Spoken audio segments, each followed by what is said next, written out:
At midnight, the federal government officially shut down. पिछले 6 सालों में पहली बार अमेरिका में एक बार फिर शटडाउन हो गया है।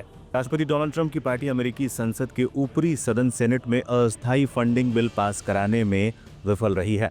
उसे 60 वोटों की दरकार थी, लेकिन सरकार महज 55 वोट ही जुटा सकी। इस वजह से यह प्रस्ताव गिर गया।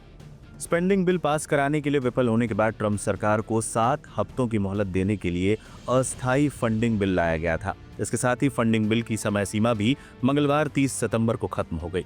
साफ था कि इस स्थिति की वजह से अब सरकार जरूरी फंडिंग का विस्तार नहीं कर पाएगी, यानी कोई खर्च नहीं कर पाएगी। इसके साथ ही संघीय सरकार के सभी कामकाज रुक गए।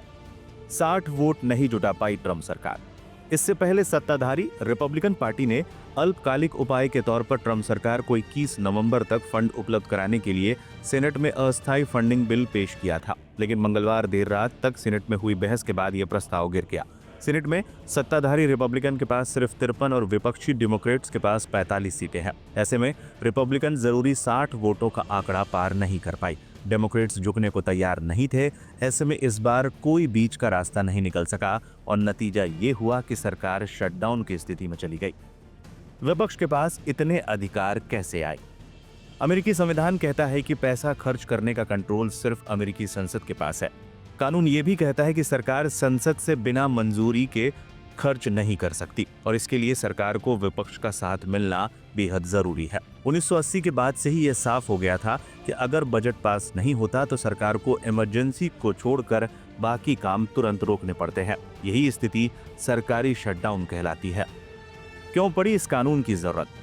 द इंडिपेंडेंट की एक रिपोर्ट के अनुसार अमेरिकी संविधान के अनुसार सिर्फ संसद के पास पैसे खर्च करने का अधिकार है। संविधान के अनुच्छेद 1 में साफ लिखा है, खजाने से कोई पैसा तब तक नहीं निकाला जा सकता जब तक संसद अनुमति नहीं देगा। इस कानून का मकसद ये था कि सरकारी विभाग चालबाजी करके साल की शुरुआत में ही पूरा बजट ना खर्च कर दे, क्योंकि पहले ऐसा अक्सर होता था। इसी वजह से एंटी डिफिशिएंट एक्ट बनाया गया था। क्या होता है शटडाउन?